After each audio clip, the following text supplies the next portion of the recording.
Hello दोस्तों, स्वागत है आपका हमारे यूट्यूब चैनल वीर तेजा क्लासेज में। आज का ये वीडियो एसएससी जीडी 2024 का एग्ज़ाम देने वाले प्रत्येक विद्यार्थी के लिए बहुत ही ज़्यादा महत्वपूर्ण साबित होने वाला है, क्योंकि इस वीडियो में मैं आपके लिए लेकर आया हूँ एसएससी जीडी साइंस के अति महत्वपूर्ण प्रश्न।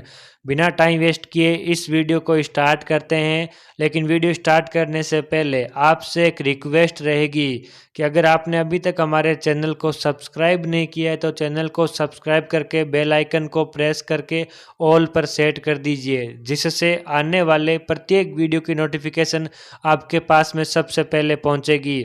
वीडियो को लाइक ज़रूर करें और अपने सभी दोस्तों तक शेयर करें। तो चलिए वीडियो शुरू करते हैं। सबसे पहले हम बात करने वाले हैं भौतिक राशियां और उनके एसआई मात्रक क्या हैं और उनका प्रतीक चिन्ह क्या है। तो सबसे पहले एक नंबर पर हम भौतिक राशि की बात करते हैं लंबाई। लंबाई एक भौतिक राशि है जिसका एसआई मात्रक होता है मीटर, और मीटर का प्रतीक चिन्ह होता है एम। स्मॉल एम से इसको प्रदर्शित करेंगे। उसके बाद में 2 नंबर पर हम बात करते हैं भौतिक राशि समय की। समय का एसआई मात्रक होता है सेकेंड और इसका प्रतीक है एस। 3 नंबर पे हम बात करते हैं द्रव्यमान। द्रव्यमान का एसआई मात्रक होता है किलोग्राम और इसका जो प्रतीक चिन्ह होता है वो होता है केजी। 4 नंबर पे हम बात करते हैं ताप यानी कि टेम्परेचर। टेम्परेचर का एसआई मात्रक होता है केल्विन और इसका प्रतीक होता है के। 5 नंबर पर हम बात करते हैं विद्युत धारा, इलेक्ट्रिक करंट। विद्युत धारा का एसआई मात्रक होता है एम्पियर और इसका प्रतीक चिन्ह होता है ए। इसके बाद में आगे बात करते हैं। 6 नंबर पर है पदार्थ की मात्रा। इसका एसआई मात्रक है मोल और इसका प्रतीक चिन्ह है MOL, मोल। 7 नंबर पर है ज्योति तीव्रता या फिर प्रदीपन तीव्रता। इसका एसआई मात्रक है कैंडेला और इसको CD से प्रदर्शित किया जाता है, यानी कि प्रतीक चिन्ह है इसका CD। तो ये 7 अपने एसआई मात्रक आपको याद करने हैं। ये भौतिक राशियां हैं। इन 7 महत्वपूर्ण भौतिक राशियों के आपको एसआई मात्रक याद करने हैं और इनका प्रतीक चिन्ह याद कर लेना है। उम्मीद है कि इनसे एक प्रश्न किसी न किसी शिफ्ट में बन सकता है और हो सके तो आपकी शिफ्ट में इसका एक क्वेश्चन जरूर आएगा।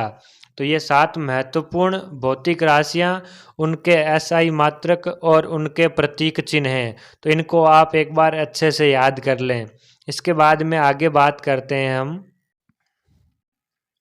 10 की पावर 1 यानी कि 10 की पावर 1 है, उसको डेका कहा जाता है। उसके बाद में हम देखते हैं 10 की पावर 2 यानी कि 10 की पावर 2, इसे क्या कहते हैं? इसे हेक्टो कहा जाता है। 10 की पावर 3 यानी कि 10 की पावर 3, इसे किलो कहा जाता है। ये भी आप एक बार अच्छे से याद कर लें कि 10 की पावर 1 डेका, 10 की पावर 2 हेक्टो, 10 की पावर 3 किलो। और यदि हम इन्हीं की पावर अगर माइनस में बात करें कि इनको क्या बोला जाता है, 10 की पावर -1 डेसी कहा जाता है। 10 की पावर -2 इसे सेंटी कहा जाता है। 10 की पावर -3 इसे मिली कहा जाता है। तो 10 की पावर 1 डेका, 10 की पावर 2 हेक्टो, 10 की पावर 3 किलो, 10 की पावर -1 डेसी, 10 की पावर -2 सेंटी, 10 की पावर -3 मिली। इसके अलावा कुछ और महत्वपूर्ण है। 10 की पावर 6 इसे मेगा कहा जाता है। 10 की पावर 9 इसे गीगा कहा जाता है। 10 की पावर 12 इसे टेरा कहा जाता है। 10 की पावर 15 इसे पेटा कहा जाता है और 10 की पावर 18 इसे एक्सा कहा जाता है। और यदि हम इन्हीं की अगर माइनस में पावर की बात करें तो 10 की पावर -6 इसे माइक्रो कहा जाता है। 10 की पावर -9 इसे नैनो कहा जाता है। 10 की पावर -12 इसे पिको कहा जाता है। 10 की पावर -15 इसे फेम्टो कहा जाता है और 10⁻⁻18 इसे एटो कहा जाता है। जिस प्रकार अभी पीछे आपने याद किए थे, उसी प्रकार आपको इन्हें भी अच्छे प्रकार से अपने दिमाग में सेट कर लेना है और ये काफ़ी महत्वपूर्ण है। इनसे एक पेपर के अंदर क्वेश्चन आ सकता है, वो किसी भी शिफ्ट में हो सकता है। तो 10⁶ यानी कि मेगा, 10⁹ यानी कि गीगा, 10⁻12 यानी कि टेरा, 10⁻15 यानी कि पेटा, 10⁻18 यानी कि एक्सा। और अगर माइनस में बात करें तो 10⁻⁻6 माइक्रो, 10⁻⁻9 नैनो, 10⁻⁻12 पिको, 10⁻⁻15 फेम्टो, 10⁻⁻18 एटो। तो इन सभी को एक बार आप अच्छे से अपने दिमाग में सेट कर लीजिए। इसके बाद में आगे बात करते हैं कुछ महत्वपूर्ण यंत्र और उनके उपयोग। ये भी काफ़ी महत्वपूर्ण प्रश्न रहता है और पेपर में पूछने के लायक प्रश्न हैं। तो अगर हम महत्वपूर्ण यंत्रों की बात करें, जिसमें सबसे पहले लिखा हुआ है बैरोमीटर, तो हमें ये पता होना चाहिए कि बैरोमीटर जो है उसका उपयोग क्या करने में किया जाता है। किसी को मापने में किया जाता है या फिर कोई दाब मापने में, शुद्धता मापने में, ध्वनि की तीव्रता मापने में, मतलब किस चीज़ के उपयोग में इस यंत्र का उपयोग किया जाता है। तो सबसे पहले बैरोमीटर जो है वायुमंडलीय दाब मापने में बैरोमीटर का उपयोग किया जाता है। ये सबसे अच्छा प्रश्न है बैरोमीटर का। उसके बाद में है लेक्टोमीटर। तो लेक्टोमीटर का उपयोग किस में किया जाता है? दूध की शुद्धता मापने में। तो जो दूध होता है, दूध की शुद्धता मापने में लेक्टोमीटर का उपयोग किया जाता है। उसके बाद में एनीमोमीटर का जो यंत्र है उसका उपयोग वायु की गति को मापने में किया जाता है। एनीमोमीटर का उपयोग वायु की गति को मापने में किया जाता है। हाइड्रोमीटर है नेक्स्ट। हाइड्रोमीटर का उपयोग तरल पदार्थ का आपेक्षिक घनत्व मापने में किया जाता है। जो तरल पदार्थ होते हैं उनका आपेक्षिक घनत्व मापने में हाइड्रोमीटर का उपयोग किया जाता है। उसके बाद में ऑडियोमीटर है। ऑडियो यानी कि आपको नाम से पता चल रहा है ध्वनि। तो ऑडियोमीटर जो है उसका उपयोग किया जाता है ध्वनि की तीव्रता मापने में। ऑडियोमीटर का उपयोग ध्वनि की तीव्रता मापने में किया जाता है। उसके बाद में हाइग्रोमीटर है। हाइग्रोमीटर का उपयोग वायुमंडलीय आर्द्रता मापने में किया जाता है। तो ये सारे के सारे महत्वपूर्ण हैं। जैसे सबसे पहले हमने बात की बैरोमीटर की, तो बैरोमीटर का उपयोग वायुमंडलीय दाब मापने में किया जाता है। उसके बाद में लेक्टोमीटर है। तो लेक्टोमीटर का उपयोग दूध की शुद्धता मापने में किया जाता है। उसके बाद में एनीमोमीटर है। तो एनीमोमीटर का उपयोग वायु की गति मापने में किया जाता है। उसके बाद में हाइड्रोमीटर है। हाइड्रोमीटर का उपयोग तरल पदार्थ का अपेक्षिक घनत्व मापने में किया जाता है। उसके बाद में ऑडियोमीटर है। ऑडियोमीटर का उपयोग ध्वनि की तीव्रता मापने में किया जाता है। उसके बाद में हाइग्रोमीटर, और हाइग्रोमीटर का उपयोग वायुमंडलीय आर्द्रता मापने में किया जाता है। ये सारे महत्वपूर्ण यंत्र हैं और उनके उपयोग है। आइए कुछ और चीज़ों के बारे में बात करते हैं। उसके बाद में है वोल्ट मीटर। वोल्ट मीटर का उपयोग किस में किया जाता है? तो वोल्ट मीटर का उपयोग दो बिंदुओं के मध्य आवेश भिन्नता के लिए किया जाता है। उसके बाद में है गैल्वेनोमीटर। तो गैल्वेनोमीटर का उपयोग विद्युत धारा की प्रबलता तथा उपस्थिति के लिए गैल्वेनोमीटर का उपयोग किया जाता है। उसके बाद में पायरोमीटर है। तो पायरोमीटर उच्च तापमान के लिए उपयोग में लिया जाता है। अगला है उसके बाद में एक्टिनोमीटर। तो एक्टिनोमीटर का उपयोग सूर्य की किरणों की तीव्रता का पता लगाने के लिए किया जाता है। उसके बाद में अल्टीमीटर है। तो अल्टीमीटर यंत्र का उपयोग ऊंचाई मापने में किया जाता है। उसके बाद में फेदोमीटर है। फेदोमीटर समुद्र की गहराई के लिए उपयोग में लिया जाता है। उसके बाद में ओडोमीटर है, तो ओडोमीटर का उपयोग किसी वाहन द्वारा तय की गई दूरी के लिए ओडोमीटर का उपयोग किया जाता है। एक बार फटाफट वापस पुनः इन पर नज़र दौड़ाते हैं अपन। तो सबसे पहले वोल्ट मीटर है, तो वोल्ट मीटर दो बिंदुओं के मध्य आवेश भिन्नता के लिए उपयोग में लिया जाता है।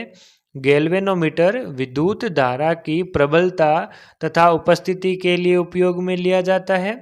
पायरोमीटर उच्च तापमान के लिए उपयोग में लिया जाता है। एक्टिनोमीटर सूर्य की किरणों की तीव्रता के लिए उपयोग में लिया जाता है। अल्टीमीटर ऊंचाई मापने में उपयोग में लिया जाता है। फेदोमीटर समुद्र की गहराई के लिए उपयोग में लिया जाता है।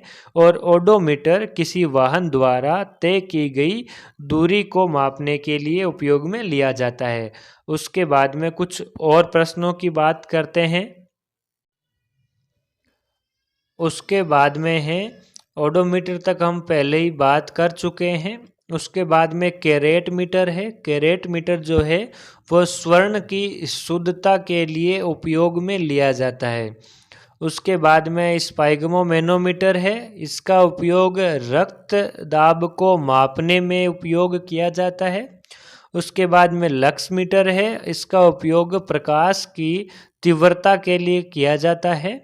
उसके बाद में स्टेथोस्कोप है, और स्टेथोस्कोप का उपयोग हृदय की ध्वनि सुनने के लिए किया जाता है।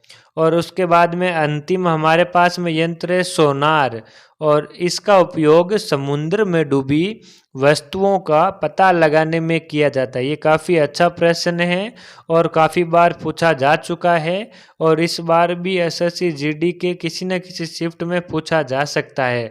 तो सोनार क्या है? समुद्र में डूबी वस्तुओं का पता लगाने के लिए एक यंत्र है सोनार। इसके अलावा कुछ अन्य महत्वपूर्ण प्रश्नों की बात करते हैं। अब हम कुछ उपकरणों के बारे में बात करेंगे जो कि ऊर्जा का रूपांतरण करते हैं, यानी कि विद्युत ऊर्जा को मान लो ध्वनि ऊर्जा में, या फिर यांत्रिक ऊर्जा को विद्युत ऊर्जा में। तो कुछ ऐसे उपकरण हैं जो कि ऊर्जा का रूपांतरण करते हैं। इससे संबंधित एक क्वेश्चन किसी न किसी शिफ्ट में पूछा जा सकता है। तो सबसे पहले हम बात करते हैं डायनेमो की। जो डायनेमो है यांत्रिक ऊर्जा को विद्युत ऊर्जा में रूपांतरित करता है। ये काफ़ी अच्छा प्रश्न है और पेपर में किसी न किसी शिफ्ट में पूछा जा सकता है। उसके बाद में मोमबत्ती है। मोमबत्ती रासायनिक ऊर्जा को प्रकाश एवं ऊष्मा ऊर्जा में रूपांतरित करती है। उसके बाद में माइक्रोफोन है। माइक्रोफोन ध्वनि ऊर्जा को विद्युत ऊर्जा में रूपांतरित करता है। उसके बाद में लाउड स्पीकर है। लाउड स्पीकर विद्युत ऊर्जा को ध्वनि ऊर्जा में रूपांतरित करता है। उसके बाद में सोलर सेल है। सोलर सेल सौर ऊर्जा को विद्युत ऊर्जा में रूपांतरित करता है। उसके बाद में ट्यूबलाइट है। ट्यूबलाइट विद्युत ऊर्जा को प्रकाश ऊर्जा में रूपांतरित करती है। उसके बाद में है हमारे सामने विद्युत मोटर। विद्युत मोटर विद्युत ऊर्जा को यांत्रिक ऊर्जा में रूपांतरित करती है। एक डायनेमो वाला और दूसरा ये विद्युत मोटर, ये दोनों ही काफ़ी महत्वपूर्ण हैं और पेपर में एसएससी जीडी के अंदर किसी न किसी शिफ्ट में पूछे जाएंगे। एक बार आप इन सभी को अच्छे से देख लें। उसके बाद में जो जो आपको अच्छे लगे इनमें से किसी 2-4 को देख लें, शायद उनमें से कोई ना कोई आपके पेपर में आ जाएगा। तो एक बार अच्छे से पढ़ लें। अगर ऑप्शन आएगा तो आप ऑप्शन को देखकर एक बार अच्छे से पढ़ा हुआ होगा तो आप आराम से टिक कर सकते हो। तो इसके बाद में कुछ अन्य उपकरणों की बात करते हैं। उसके बाद में हम बात करते हैं सितार के बारे में। सितार यांत्रिक ऊर्जा को ध्वनि ऊर्जा में रूपांतरित करता है। उसके बाद में विद्युत बल्ब जो कि विद्युत ऊर्जा को प्रकाश ऊर्जा में रूपांतरित करता है। और विद्युत सेल जो कि रासायनिक ऊर्जा को विद्युत ऊर्जा में रूपांतरित करता है। इसके बाद में हम कुछ महत्वपूर्ण तत्व जिनकी ऑक्सीकरण संख्या के बारे में बात करते हैं। जैसे अगर हम ऑक्सीजन की बात करें तो जो ऑक्सीजन की ऑक्सीकरण संख्या होती है वो 2 होती है। और उसके अलावा अगर हम बात करें हाइड्रोजन की तो हाइड्रोजन की 1 होती है प्लस की। उसके अलावा अगर हम बात करें सोडियम की तो सोडियम की ऑक्सीकरण संख्या +1 होती है। और उसके अलावा अगर हम बात करें पोटेशियम की तो पोटेशियम की ऑक्सीकरण संख्या प्लस की 1 होती है। उसके अलावा अगर हम एल्यूमीनियम की बात करें तो एल्यूमीनियम की होती है प्लस की 3। उसके अलावा अगर जिंक की बात करें जिंक की तो जिंक की होती है प्लस की 2। अगर हम कैल्शियम की बात करें तो कैल्शियम की ऑक्सीकरण संख्या होती है प्लस की 2। अगर हम विज्ञान में कार्बन और उसके यौगिक से संबंधित प्रश्नों की बात करें तो कुछ महत्वपूर्ण प्रश्न हैं। जैसे कि सबसे पहले अगर हम बात करें कार्बन में तो कार्बन एक अधातु है। पेपर में आपसे क्वेश्चन पूछा जा सकता है कि कार्बन क्या है। कार्बन एक अधातु है। उसके बाद में अगर हम बात करें कि कार्बन का परमाणु क्रमांक कितना है तो कार्बन का परमाणु क्रमांक 6 होता है। यह भी काफ़ी महत्वपूर्ण है। पेपर में कार्बन से संबंधित हमेशा कुछ न कुछ आपसे पूछा ही जाता है। तो कार्बन एक अधातु है। उसके अलावा कार्बन का परमाणु क्रमांक 6 है। हीरा और ग्रेफाइट दोनों कार्बन के अपर रूप है। उसके अलावा एक अपर रूप और होता है। कार्बन के कुल 3 अपर रूप होते हैं, हीरा, ग्रेफाइट और फुलरीन। तो फुलरीन भी कार्बन का ही अपर रूप होता है। तो यहाँ पर 2 नाम लिखे हुए हैं, हीरा और ग्रेफाइट दोनों कार्बन के अपर रूप है। उसके अलावा फुलरीन भी कार्बन का ही अपर रूप होता है और जिसकी आकृति फुटबॉल के समान होती है। और जो फुलरीन होता है उसको C60 के रूप में पहचाना जाता है। तो कार्बन एक अधातु है। कार्बन का परमाणु क्रमांक 6 होता है। हीरा और ग्रेफाइट दोनों कार्बन के अपर रूप हैं। हीरा संसार यानी कि प्रकृति का सबसे कठोरतम पदार्थ होता है। उसके अलावा अगर हम बात करें तो हीरा ताप एवं विद्युत का कुचालक होता है।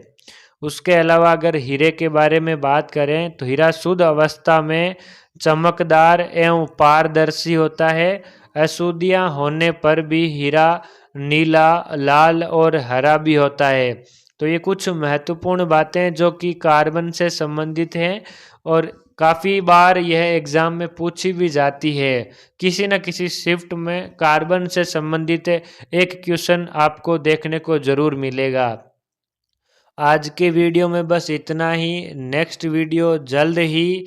और अगर आपने अभी तक हमारे चैनल को सब्सक्राइब नहीं किया है तो चैनल को सब्सक्राइब करके हमसे जुड़ जाइए और नोटिफिकेशन को ऑल पर सेट कर लीजिए, जिससे आने वाली प्रत्येक वीडियो की नोटिफिकेशन आपके पास में सबसे पहले पहुंचेगी। नेक्स्ट वीडियो जल्द ही। तब तक के लिए जय हिंद, जय भारत।